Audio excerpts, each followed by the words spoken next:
This is Help, We Have Strange Powers, which is book 10 in the Goosebumps HorrorLand series by RL Stine. When we open up to the very first page, it's got an advertisement. Welcome to Goodbye Land. Make it your last stop on Earth. Wave goodbye to your friends and family. Settle into the Ripper Dipper. Warning, the ride only goes one way, down. Treat yourself to the Deep Sleep Spa. Our mud mask has life-changing effects.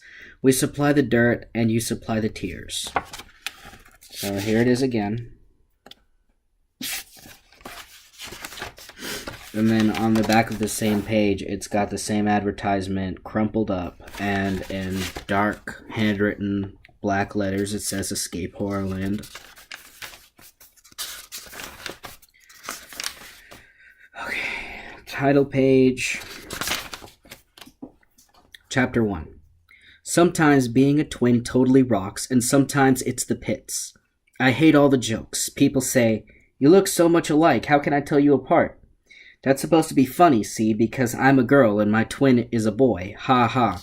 Our parents didn't help us out. I mean, naming us Jillian and Jackson, that's too cute for words, right? I've been thinking when I got older, I may change my name to Adriana. Or do you think that's too snobby sounding? Well, I'm stuck with Jillian for now. But I don't let anyone call me Jilly or Jill, and I never wear the same colored clothes as Jackson.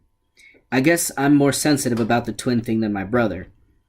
He's the relaxed one in the Gerard family. Everything is cool with him. Mom says I think too much. It sounds like a compliment, but she doesn't mean it in a good way. She says if I were a superhero, I'd be Worry Woman.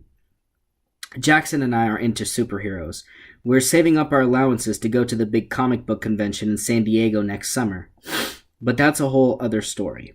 Jackson and I are 12. We both are tall and thin. We have wavy brown hair and dark, serious eyes. I'm on the swim team at school, and I like to play tennis. And I take horseback riding lessons on Saturdays. Jackson is into sports too, mainly Madden football on his PlayStation 3. Dad says Jackson should get up off the couch and get more exercise. Jackson told him, "I'll get a lot more exercise if you buy me a Wii." This argument goes on and on. Anyway, one good thing about being a twin is you always have someone to go to the movies with. One rainy night after dinner, Dad dropped us off at the Templex at the mall. We ran to the ticket window to make sure Butt Kicker 2 wasn't sold out.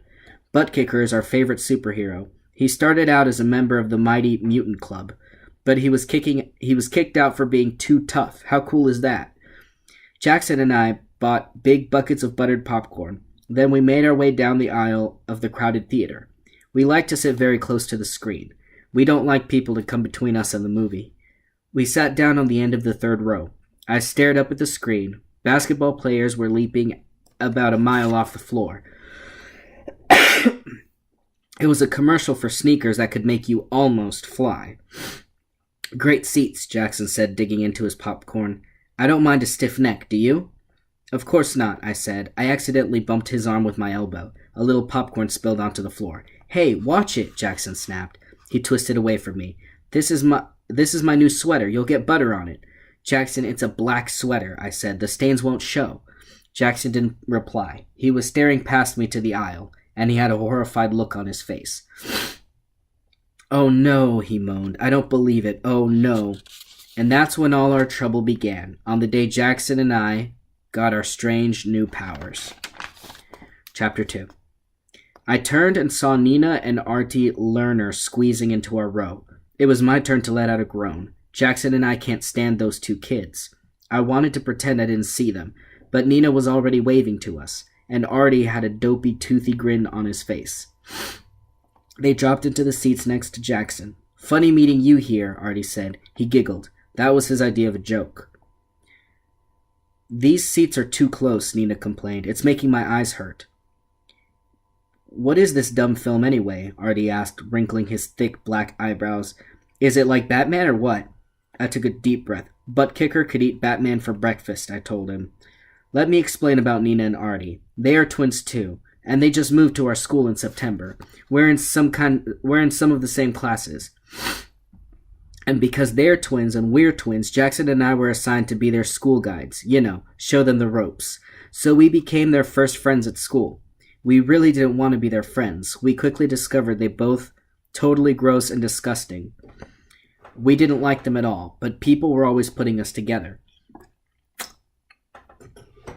You know how there's one kid in class who never stops running? Well, that is Artie Lerner. Artie and Nina both say they have sinus problems, but Artie is the worst. He's constantly blowing his nose into these disgusting wet wadded up tissues. And when he eats in the lunchroom, snot drips onto his sandwich. Really? How gross is that? Artie is always giggling at things that aren't funny, and he thinks he's cool because he wears baggy, low-riding jeans and long, heavy metal rock group t-shirts. But no one is into that at our school. He looks like a little kid playing dress-up. They both have curly brown hair that looks greasy, and they walk kind of hunched over with their shoulders slumped. They look tense and worried all the time. The Lerners have high, whiny voices. Nina never stops complaining about her migraines and her sinuses and whatever. She stands too close when she talks to you. I mean, right in your face. And she always pokes you with one finger as she talks. She's always touching you and grabbing you and poking you. I guess you get the picture. The Lerner twins are no fun. Nina squirmed in her seat. It's kind of damp in this theater, she said. Very bad for my sinuses. Hope I don't get one of my attacks. I pretended I was totally into the commercials on the screen. Jackson had his head down, like he was studying his popcorn bucket. Yo, dude, Artie said. He was always calling everyone dude. Girls, too. Awesome sweater. I saw one just like it at Old Navy. Artie grabbed Jackson's sleeve to feel the sweater. Jackson let out a startled cry as Artie bumped the bucket from his hand, and a ton of butter-soaked popcorn came spilling out. My sweater, Jackson shouted. He frantically tried to brush the popcorn off, but he had 2 huge butter stains on the front. My new sweater, I don't believe it. I guess I was wrong about stains not showing on black sweaters. Artie shrugged. No biggie, he said. It doesn't look too bad. He brushed some popcorn kernels off Jackson's sleeve. It's totally ruined, Jackson said. It'll come right out in the wash, Artie said. He wiped his runny nose on the back of his hand. Then he dug into the bottom of the bucket, pulled out a handful of Jackson's popcorn, and shoved it into his mouth. Jackson may be the calm one in our family, but you can push him too far, and that was too far. Jackson let out a roar. He wrapped an arm around Artie's neck and began wrestling with him. The popcorn bucket rolled into the aisle, and a little girl tripped over it. She fell onto her knees and started to scream. Jackson pulled Artie out of his seat. The 2 of them tumbled into the aisle, wrestling, grabbing each other, punching. Nina jumped to her feet and started shrieking, Don't hurt him! Don't hurt him! You'll kill him! Up on the screen, a little mouse was telling everyone to turn off their cell phones and be quiet as a mouse during the movie. A skinny, middle-aged man in a black suit appeared out of nowhere. He had some kind of badge hanging around his neck. He grabbed Jackson with one hand and Artie with the other. I'm the manager, he said. You 4, let's go, quickly. You're out of here, all of you. You're under arrest.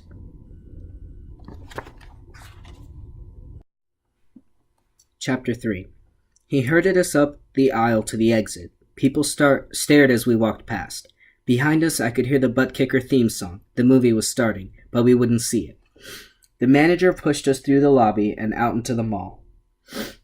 You're not really arresting us, I said. I couldn't help it. My voice was kind of shaky. No, he replied. I just said that to get your attention. But you're out of here. I can't have fistfights in my movie theater. He gave us a nasty stare. Then he turned and stomped back into the theater. Jackson tugged at his sweater sleeve. The sweater was totally stretched out and stained. He took a few steps into the mall. I just wanted to get away from the Lerner twins, but of course they followed us. No biggie, Artie said, wiping his nose with the back of his hand. I hate superhero movies anyway. Yeah, Nina agreed. They're too noisy. They always give me a migraine. I'd like to give her a migraine, I thought. Why do we always get stuck with these losers? Want to hang out or something? Artie asked. Maybe we could get some cinnamon buns over there. Yuck, those are too sweet, Nina whined. They make my teeth hurt. Sorry, we've got to go, I said. I didn't bother to make an excuse. I just pulled Jackson away. I tugged him past a frozen yogurt store and a make-your-own panda bear shop. When the Lerner twins were out of sight, I let go. I slumped against the store window and sighed. I was looking forward to that movie for a month, Jackson groaned, and that jerk Artie ruined it. I pulled out my cell phone and checked the time. What are we going to do? We have 2 hours to kill before Mom and Dad come to pick us up. Hey, we're at the mall, Jackson said. How hard is it to kill time? Jackson and I started to walk. He stopped in front of the video game store and to stare at some kind of battle game for a while. I went next door to check out some tennis rackets. We walked the whole first floor, then we sat down and had cinnamon buns. Too sweet, Jackson said. He had icing smeared on his chin. I finished mine in 3 bites. Way too sweet, I agreed. We both laughed. Know what I'd do if I was a superhero? Jackson asked. He was gazing into a travel store with a snowy skiing photo in the window. I'd pick up both those wimpy learner kids. I'd fly them to the North Pole and leave them on an ice floe with a hungry polar bear. I shook my head. Too good for them, I said. I'd use mind control powers and give them the brains of 1-year-olds, I laughed. Miss Hawking would have to change their diapers in class. We both laughed like lunatics. Jackson and I even have the same cackling laugh. A short while later, we walked outside to where we always meet Mom and Dad. The parking lot was wet, filled with puddles. It must have rained while we were inside the mall. Suddenly, Jackson gave me a hard shove and screamed, "Jillian, look out!" Chapter 4. I let out a cry as a wave of icy water splashed over me. I staggered back, grabbed onto my brother. We both frantically shook water off. We were drenched. Wiping water from our eyes, I saw a big blue SUV roaring past us. The huge car had sent a wave of rainwater over us. As the car rolled past, I saw Nina and Artie in the back seat. They were shrugging and mouthing the word sorry over and over again out the window. I hugged myself. I was shivering. I really hate those kids, I muttered through gritted teeth. None of our friends can stand them either, Jackson said. He studied his new sweater, totally soaked and ruined. He sighed. I can't believe they invited us to their birthday party. I can't believe Mom and Dad are making us go, I replied. I glanced around. Stores were closing. There were just a few cars left in the big lot, glistening with raindrops under the tall lights. Where are Mom and Dad? They're late. Probably watching a ball game and forgot about us, Jackson muttered. Mom and Dad are White Sox freaks. I wiped water off my forehead with my hand. Something caught my eye near the mall entrance. A small booth bathed in a purple glow. Check that out, I said. Jackson followed me as I turned and walked over to it. Cool, he said. He read the sign above the little booth out loud. Madame Doom, a fortune-teller's booth. It looked like the ticket-taker's booth at the movie theater. The front was glass with a small window cut out of it. It was glass on 3 sides and it had no roof. Red and purple lights blinked on and off all around it. Behind the glass, a wooden figure sat in front of a red curtain, an old fortune-teller. She was dressed in purple with a long purple scarf over her black wig. Her cheeks were bright red. Her eyes were black. The paint was cracked and one eyebrow was chipped away. She leaned toward the glass. It looked as if she was staring right at us. Awesome, I said. Let's find out our fortunes. Where do you put the money? We searched till we found the slot on the side of the booth. Jackson found a quarter in his pocket. He slipped it into the slot. I heard a creaking sound. Slowly, the wooden figure began to move. Madame Doom blinked her eyes. Her head rolled back, then forward. One pink hand lowered heavily to her side. With a loud click, a small white card slid into the hand. Then slowly, very slowly, creaking loudly, she raised the card to us. I stuck my hand into the opening in the glass. I stretched my fingers as far as they could go, but I couldn't reach the card. Her hand is stuck, I said. It won't come up all the way. Jackson shoved me out of the way. Let me try. He leaned into the booth. He stretched, reaching as far down as he could. I put my hands on his shoulders and gave him a little push, and zap! We both opened our mouths in shrill screams. My whole body shook and danced as a powerful shock stung me, jolted me hard, and sent pain shooting out over my arms and legs. My eyes shut. I bit my tongue. Jackson and I fell to our knees. The electric shock had stopped, but my whole body tingled in pain. I clenched my fists. I took breath after breath. I opened my eyes and saw the little white card flutter to the ground.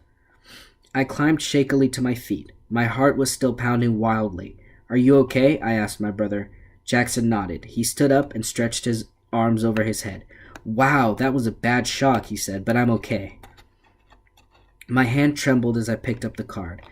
Jillian, read it, Jackson said. What does it say? I had to hold the card between both hands to stop it from shaking. The words on it were in tiny black letters. I read it to myself, then I read it out loud to Jackson. Welcome to HorrorLand. Chapter 5. Huh? I handed the card to him. He stared at it. Then he looked at me. HorrorLand? What's that? An amusement park or something? I shrugged. Beats me. What a loser fortune. A horn honked. I turned to see our dad. He was in the car, and he waved from behind the wheel. I still felt shaky as I climbed into the back seat, tingling all over. How was the movie? Dad asked. Awesome, Jackson said. I can't wait to see it again. The next morning, I beat Jackson down to breakfast. We have a race every morning. First one into the kitchen gets 10 points. I don't know why we do it. Jackson hates to wake up. So far, I've won every morning. I think the score is about 10,000 to nothing. I said good morning to Mom and Dad and dropped into my seat at the kitchen table. Here's a surprise, Mom said. She set a plate of waffles down in front of me. I blinked. I knew you were going to make waffles, I said. We usually just have toast or a Pop-Tart. You smelled them? Mom asked, pouring herself a cup of coffee. No, I said. I really knew it, like a premonition or something. Rubbing the sleep from his eyes, Jackson staggered up to the table. He yawned loudly right in my face. He thinks that's funny. I got 10 points again, I said. He slumped into his chair at the other end of the table. I gazed down at the steaming hot waffles and sniffed. I love the smell of waffles in the morning. Jackson, would you pass the syrup? I asked. I heard a soft zip, and when I looked up from the waffles, the syrup bottle was right in front of me. How did you get it to me so fast? Did you throw it? I asked. Jackson had the strangest look on his face. He stared at the syrup bottle as if he'd never seen one before. Mom set Jackson's waffles in front of him. He reached for his fork and bumped it off the table. It clattered onto the kitchen floor. What a klutz, I muttered. I blinked. The fork was back on the table. My mouth dropped open. Am I seeing things? I asked him. He stared at the fork. Weird, he muttered. He shoveled a whole waffle into his mouth. Dad was frowning as he read the newspaper. Do you really think they might shut down the car factory? I asked. He finished reading something, then turned to me. Jillian, how did you know I was reading about the car factory? I don't know, I stammered. I turned to Mom. If you can't pick me up after school, it's no problem, I said. I can take the bus. She set her coffee cup down. How did you know I was thinking about that? Mom and Dad both stared at me. Are you reading our minds? Mom asked. I laughed. Maybe I am. Then I looked across the table and gasped. One of Jackson's waffles was floating in midair. Chapter 6. How did you do that? I asked my brother later. We were sitting in the back seat of the car, waiting for Dad. How did you make that waffle float?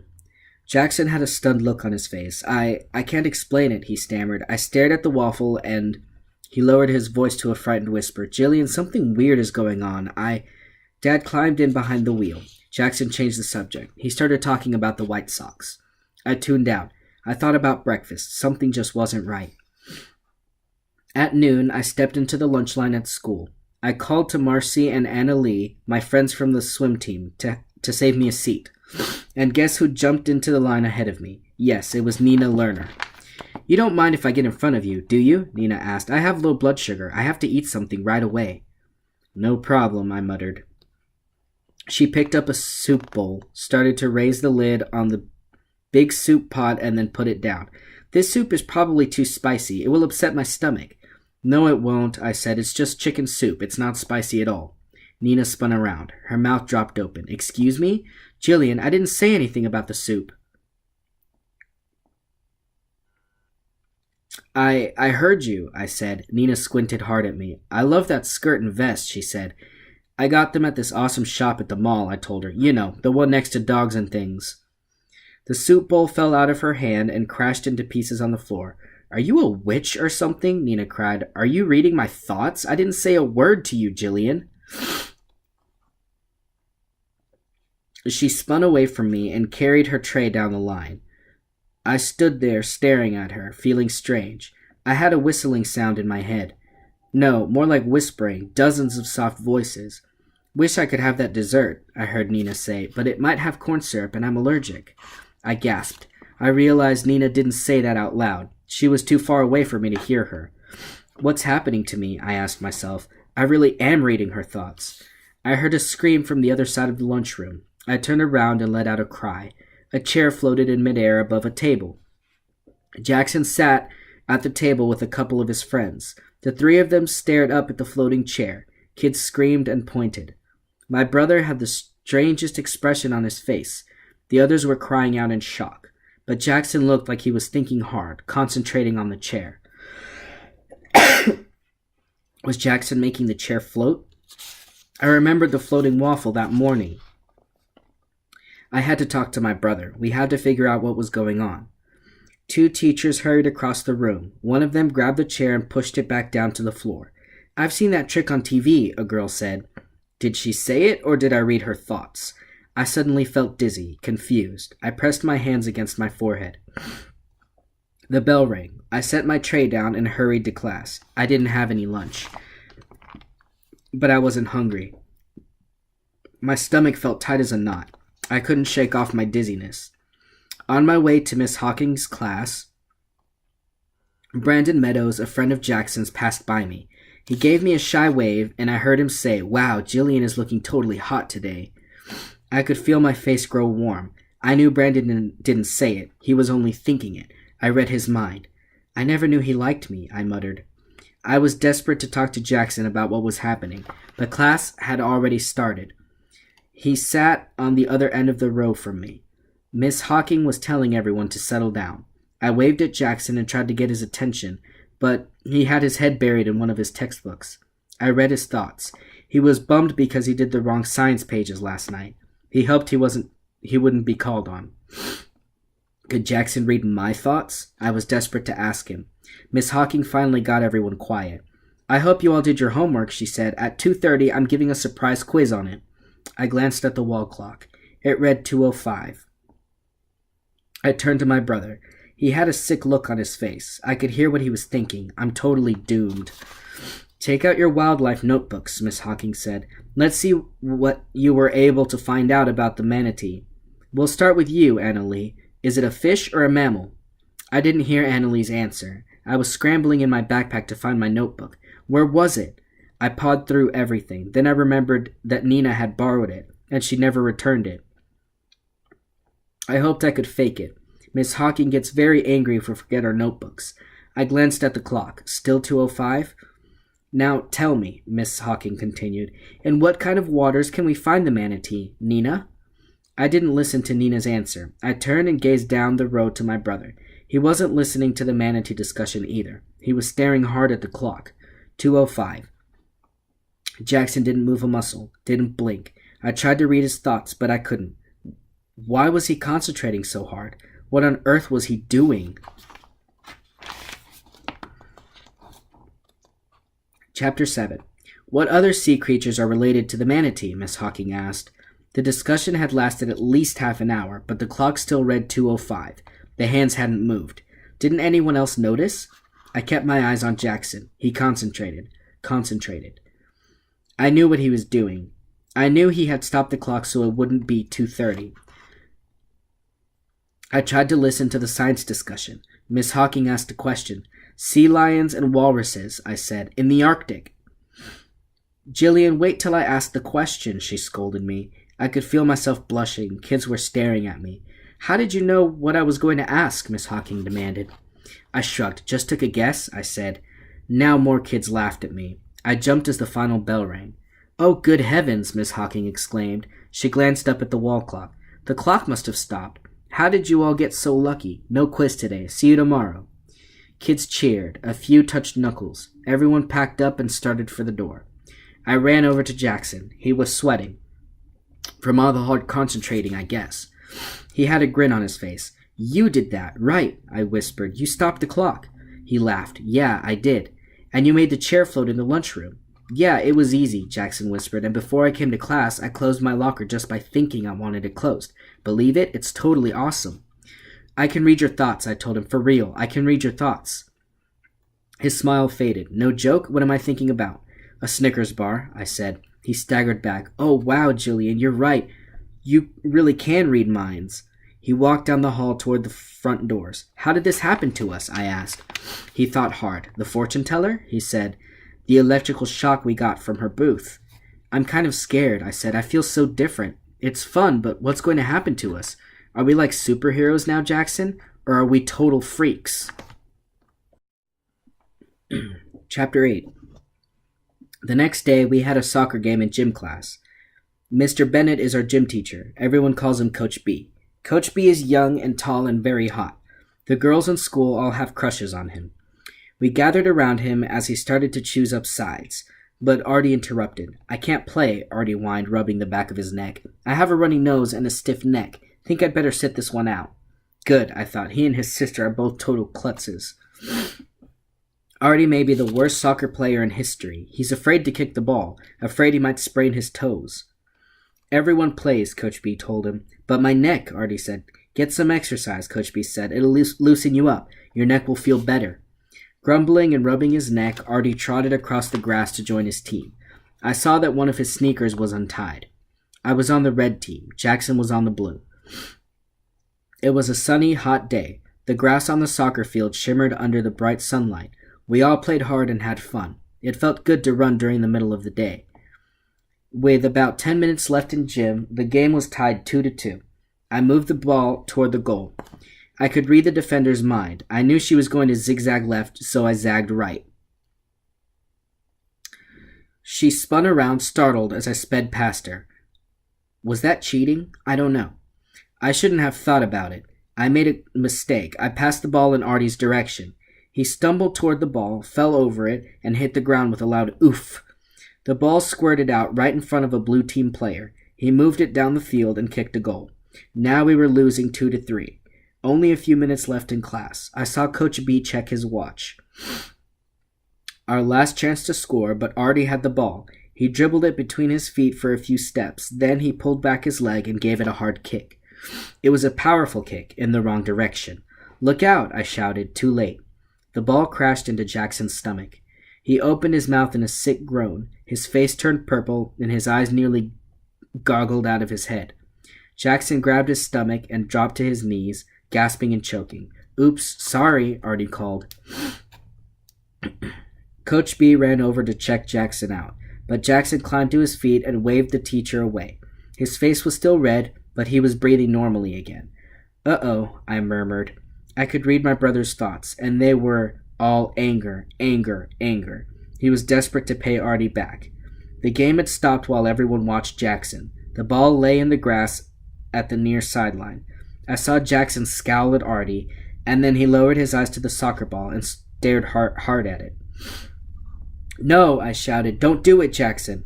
I went running toward him. Too late. I couldn't stop him. He sent the ball rocketing toward Artie's head. Chapter 9. Artie didn't see it coming. He bent down to tie his sneaker. The ball sailed over his head and bounced in the grass. I stepped up beside my brother. He was breathing hard. His forehead was drenched with sweat, but his anger was fading. Jackson, that was a close call, I said. Someone could have seen you. Luckily, none of the kids noticed, and Coach B had his back turned. We've got to be careful with these new powers, I said. No way could we explain to Coach B what you just did, and we don't want everyone to think we're freaks. I'm sorry, Jackson said. Then he grinned. Sorry I missed that jerk. Saturday morning, I needed my science notebook, and I remembered that Nina still hadn't returned it. It was a dark morning with storm clouds moving low in the sky. The air smelled like rain, heavy and thick. I pulled a hoodie over my t-shirt and started out the front door. Back in a few minutes, I shouted to my parents. Jackson popped his head outside. Jillian, where are you going? To the Lerners, I said. I have to get my science notebook. Wait, I'll go with you, Jackson said. I felt his forehead. Sure you're feeling okay? Already got a new Wii, Jackson said. I want to check it out. He grabbed a jacket and followed me outside. I've been thinking about what you said, Jilly. Don't call me Jilly, Jackie, I said. I poked him hard with my elbow. We have to be careful with these new powers, Jackson said. The newspaper sat at the bottom of the driveway. Jackson squinted hard at it, and it went flying onto the porch. I laughed. Yeah, I see you're being very careful, I said. Don't want it to get wet, Jackson said. We started to trot along the sidewalk. It had rained the night before, and our shoes splashed in the puddles. The Lerners lived in a big old house 2 blocks away. At the corner, 2 little boys tossed their bikes onto the grass and stared down at a house. "Watch this," Jackson said. He had an evil gleam in his eyes. I read his mind. "No, don't," I cried. I grabbed his arm, but I couldn't stop him. He sent one of the bikes floating up off the grass. Higher, higher. The little boys screamed in shock. Jackson lowered the bike to the ground. The boys stared at the bike, both talking excitedly at once. "Just keep walking," Jackson said. "Don't even look at them." I shook my head. "I don't believe you," I muttered through my teeth. "Do you really think this is all just a big joke?" "A superhero has to have some fun," he replied. "We are not superheroes," I said. "We don't know how long these powers will last or anything. We have to be careful, Jackson. I stopped talking because we reached the Lerners' house. It was a 3-story, green stucco house. The shutters were broken in front. The front lawn was tall, filled with weeds. I rang the bell. After a few seconds, Nina answered. "Oh, hi," she said. "Come in. We're busy planning our birthday party." Big whoop, I thought. "I just came for my science notebook," I said. "Oh, that," Nina said. She led us into the living room. There were big moving cartons everywhere. "You can see we're still unpacking," Artie said, appearing from the back hallway. "Hope Mom and Dad get it done by the party. Not much room to hang out." Nina sighed. "We've been here a month, but they just haven't found time. And all the dust makes me sneeze. It's really bad for my sinuses." "Where are your parents?" I asked, glancing around. I saw a den on the other side of the living room. A big screen TV was on with some kind of Wii game on the screen. "Shopping," Nina said, "getting stuff to make the birthday cake." "We need a big cake," Artie said. "We invited everyone in class." He wiped his nose with the back of his hand. "I can't decide what kind," Nina said. "I can't eat chocolate. It gives me a rash. So chocolate is out." Mom wanted to have a coconut cake, but Artie and I hate coconut. It gets stuck in our teeth. "Too bad," I muttered. There was no place to sit down. The couch and chairs were covered with wrapped-up lamps and vases and other stuff. "We can't stay," I said. "Can I just have my science notebook?" Nina stared at me. Her face went kind of pale. I read her thoughts. There was a big problem with the notebook. She disappeared for a few seconds, then returned with her head down. She handed me the notebook. "I'm really sorry," she murmured. The notebook was soaked, a soggy mess. I couldn't even open it. "I tripped," Nina said. "It fell in a puddle. I'm really sorry, Jillian. I'm so clumsy." Yeah, you are, I thought. I took really careful notes. I wanted to get an A in science, but now... "Maybe you could dry it in the microwave," Nina said. "Brilliant." "I've got to go," I said. I spun around, looking for my brother. I saw him in the den with Artie. They both stood side by side, staring at the TV screens with game controllers in their hands. "Move it this way, and it moves the fighter's hands," Artie was explaining. I took a few steps toward the den. "Jackson, we've got to go," I said. He didn't hear me. He loved Wii games. He and Artie began playing a boxing game, swinging their fists and dancing around like boxers. They were punching the air with their fists, and the boxers on the screen followed their moves. My brother was really into it. He started groaning with each punch that he threw. On the big TV screen, the 2 boxers were pounding each other. And then Artie seemed to stumble. His punch went wide, and he slammed his fist into my brother's jaw. "Ow!" Jackson howled in pain. He grabbed his jaw and staggered back against the den wall. "Accident! Accident!" Artie cried, dropping his controller. I read his mind. It really was an accident. But Jackson let out an angry growl, like an animal. Rubbing his jaw, he moved toward Artie. I read my brother's thoughts. Enough is enough. That's what he was thinking. And then he thought, "Help me out, Jillian. Let's teach this Lerner twins a lesson." I gazed at my sopping wet notebook, and I began to feel as angry as Jackson. "Okay," I said out loud. "Let's do it." Chapter 10. Nina moved beside Artie. Was she trying to protect him? Jackson narrowed his eyes and stared at them both, concentrating his powers. I stared at them too. "Hey," Nina shouted. Her eyes moved from me to Jackson. "Are you both freaking out? Why are you looking at us like that? What are you doing?" "Stop it," Artie cried. "Stop staring at us like that. Are you crazy? You're giving me a migraine," Nina said. She started to rub her temples. But suddenly her hands dropped to her sides. She gazed straight ahead, both arms hanging limply. Both of them froze, like statues.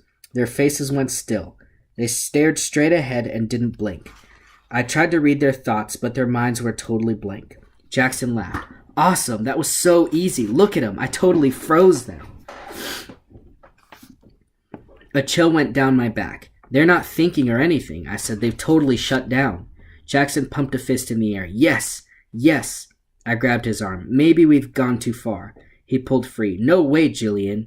He stepped close to Nina and Artie. Maybe now you two will cut us some slack and stop being such wimpy, obnoxious pests, he said. He turned to me. Think they'll remember this? I don't know, I replied.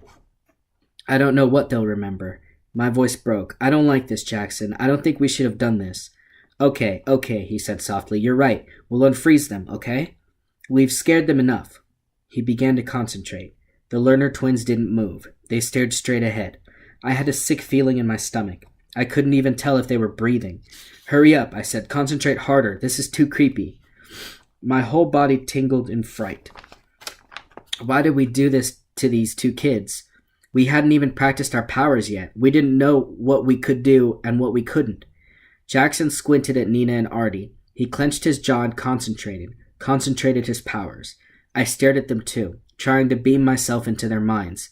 I kept thinking the same words over and over. Wake up, wake up, wake up. Jackson let out a long whoosh of air. He shut his eyes. It's not working, he stammered. The Lerner twins didn't move.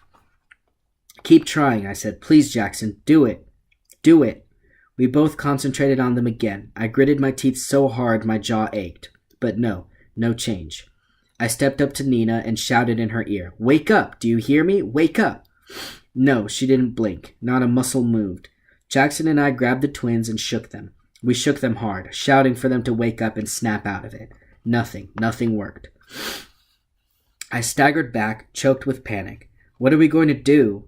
My voice came out in a terrified whisper. Jackson, what? I didn't finish. I heard a door slam. The sound made me jump. We're home, a cheerful voice called. I gasped. I stared in frozen horror at my brother. The twins' parents were back.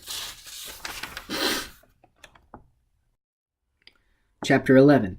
Panic rolled over me. I struggled to breathe. The Lerner twins stared blankly straight ahead. They didn't move. Their parents would be in the room in seconds. I grabbed Jackson's arm. Hurry, I cried in a harsh whisper. You've got to wake them up. He stepped up close to Nina and Artie. He squinted hard at them. He concentrated so hard his face turned bright red. I didn't know if my powers could help, but I concentrated too. Wake up! Wake up! I uttered a cry as they started to move. Artie let out a groan. His shoulders slumped. He blinked his eyes and took a staggering step forward.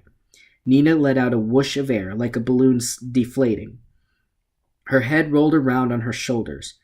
She stared at me as if she didn't recognize me. Jillian, when did you get here? I was so happy my legs were trembling. My heart pounded like a bass drum. Jackson, you did it, I cried. Did what? Nina demanded. Artie stared at the TV screen. Then he turned to Jackson. Did we finish our boxing match? Yeah, Jackson said. You won. You knocked me out. Their mom called from the back of the house. Artie, Nina, come here and check out the birthday decorations we found at the mall. We've got to go, I said breathlessly. I grabbed Jackson and pulled him to the front door. Nina frowned at me. Don't you want to see the decorations? No, I said. I want it to be a surprise. Bye. Catch you guys later. They stared at my brother and me as we ran out the door. I left the soggy science notebook behind, but I didn't care.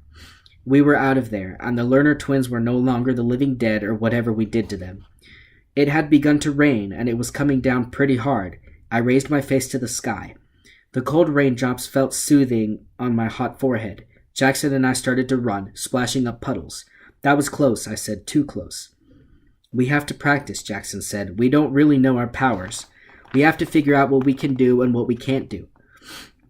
We ran under some trees. Rain washed down on us like a waterfall. Should we tell Mom and Dad? I asked. Jackson shook his head. We'd better keep it a secret. Mom and Dad have that dinner party tomorrow night. I said we could check out our powers then. Tomorrow night, Jackson repeated. Yes, tomorrow night. We'll do it. Chapter 12. The next night, Jackson and I ate frozen pizza for dinner. Mom and Dad were in their room getting dressed for the dinner party. Jackson leaned across the table and whispered to me, I've been trying to think up a good superhero name for myself. I laughed. How about the tomato sauce mutant? I whispered. He squinted at me. Huh? You've got tomato sauce all over your face, I said. He growled at me. Your name can be Fantastic Funny Woman. Ha ha. He plucked a piece of pepperoni off his pizza slice and flicked it at me. It landed on my lap. I picked it up and started to toss it back at him, but Dad walked into the kitchen. What are you two talking about? He asked. Jackson and I both answered at the same time. Pizza, I said. Superheroes, Jackson said. Dad squinted at us. He adjusted his tie. He hates ties. We made up a superhero called the Pizza Surfer, I said, thinking quickly. Kind of like the Silver Surfer, only he travels on a giant pizza.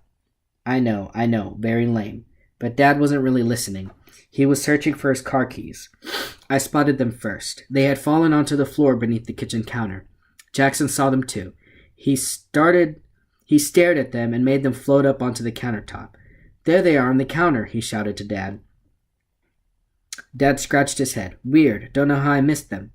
A few seconds later, Mom and Dad said goodnight and headed out to the car. Jackson and I watched them drive away. Jackson stuffed a whole slice of pizza into his mouth. Then he grabbed his windbreaker and started to the front door. Let's go, he said. He stepped out into the clear, cool night. The rain had finally stopped that afternoon. The ground was still wet and marshy. Puddles glowed from the pale quarter moon hanging low over the trees. We trotted to the small park on the next block. It was surrounded by tall hedges, so no one passing could see us.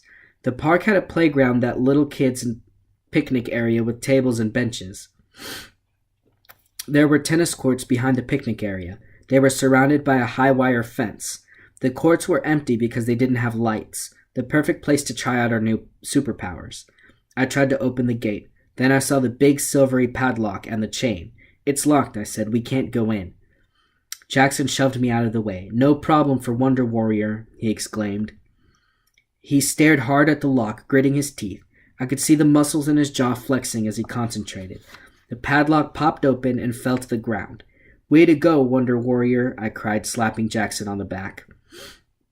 I wanted to tell him that was the lamest superhero name I'd ever heard, but it didn't seem like the right time. I swung the gate open, and we stepped onto the court. I carefully latched the gate behind us and gazed around. Someone had taken the nets down, so there was plenty of room to run around. I'm kind of psyched, I said. Me too, Jackson replied. Know what I want to do first? I want to see if I can fly. I laughed. Fly? Really? I never even thought about that. I know we have powers we haven't even thought about, Jackson said. I'd never seen him that intense before. He was always the laid-back, easygoing, whatever guy in the family. How do we test it? I said. Just raise our arms in the air and try to take off? We both raised our hands high above our heads. Then we bent our knees and leaped into the air. Our sneakers thudded right back down to the asphalt court. We need to get a running start, Jackson said. He leaned down and put his hands on his knees, like a runner in a track meet. We can do this, Julian. I know we can. We both took off running across the court. Faster, faster, our sneakers pounded the asphalt. As I rocketed over the ground, I raised my arms to the sky. Yes, yes, I screamed. I'm flying. Chapter 13. I let out a startled cry as I crashed headfirst into the wire fence. No! I bounced off the fence and staggered backward, struggling to keep my balance. Pain shot through my body. Jackson hit the fence with a loud clanging. He bounced off and tumbled onto his butt. He kept blinking his eyes. He looked totally stunned. Sorry, I said. I shook off the pain and ran over to him. Sorry, I lost it for a moment. I thought it was flying, but I wasn't. Just help me up, Jackson said with a groan. I pulled him to his feet. His windbreaker had a long smear of dirt down one sleeve. Okay, so we can't fly, Jackson said. Cross that one off the list. What's next? I asked. Oh, I know, super strength. Maybe we have amazing super strength. I gazed around the tennis court. How can we test it? Jackson rubbed at the dirt smear on his sleeve. Let me try to pick you up, he said. That's a good test. I gave him a hard shove. Huh? Why? Because I'm so super heavy? I weigh almost the same as you, Jackson. Jackson grinned. I'll try to pick you up with one hand. Is that good? I made a disgusted face. Well, okay. He stepped toward me. He wrapped his right arm around my waist and tried to pick me up. I laughed. Not happening, I said. He tried one more time. No way. Let me try with 2 hands, he said. He grabbed me by the waist with both hands and struggled and strained. Finally, he lifted me a couple inches off the ground for a few seconds. Forget super strength, I said. Cross that one off the list, too. Jackson let go of me and took a step back. He totally froze. What's your problem? I asked. He wasn't looking at me. He was gazing past me. His eyes were wide with surprise. I spun around and saw someone standing in the shadows by the fence. Who was it? How long had they been watching us? He stepped slowly out of the shadows. It's a kid, Jackson whispered. A boy. He moved slowly across the court. As he stepped into the pale light from the moon, Jackson and I both opened our mouths in screams of horror.